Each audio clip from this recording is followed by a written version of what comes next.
تین بیوقوف بھائیوں کی کہانی۔ ایک چھوٹے سے گاؤں میں تین بھائی رہتے تھے۔ ان کے نام علی، حسن اور کریم تھے۔ یہ تینوں بھائی اپنی بے وقوفیوں کی وجہ سے مشہور تھے۔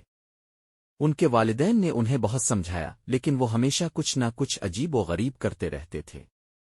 ایک دن انہوں نے سوچا کہ کچھ پیسہ کمانا چاہیے۔ علی نے کہا، ہم سب مل کر ایک کاروبار شروع کرتے ہیں۔ حسن نے فوراً کہا، کیوں نہ ہم مچھلی پکڑنے جائیں؟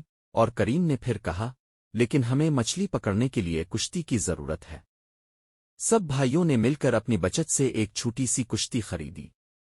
وہ سمندر پر گئے اور مچھلی پکڑنے لگے، مگر جب انہوں نے کشتی سمندر میں چلائی تو پانی کی لہریں انہیں گھیرنے لگیں۔ علی نے کہا، ہمیں واپس جانا چاہیے، لیکن حسن نے کہا، نہیں، ہم تو ابھی کچھ پکڑ کر آئیں گے۔ چند گھنٹوں کے بعد وہ مچھلی پکڑنے میں ناکام ہو گئے۔ واپس آتے ہوئے کشتی کا ایک کنارہ ٹوٹ گیا اور وہ سب پانی میں گر گئے۔ وہ ڈوبنے لگے، لیکن ایک چھوٹے سے جزیرے پر پہنچ گئے۔ وہاں انہوں نے سوچا کہ اب کیا کریں۔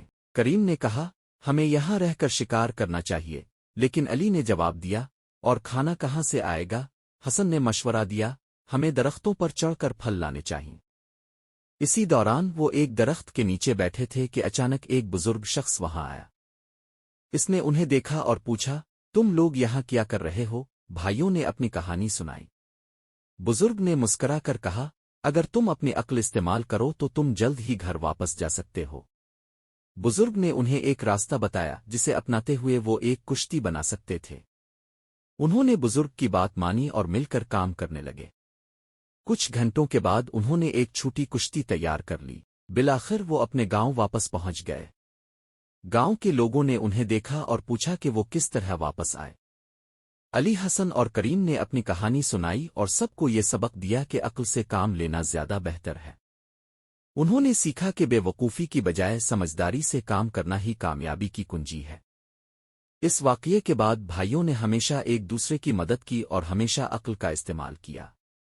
وہ جان گئے تھے کہ زندگی میں محنت اور سمجھداری کی اہمیت کیا ہے۔ اور یوں تین بے وقوف بھائیوں کی کہانی ایک سبق آموز داستان بن گئی۔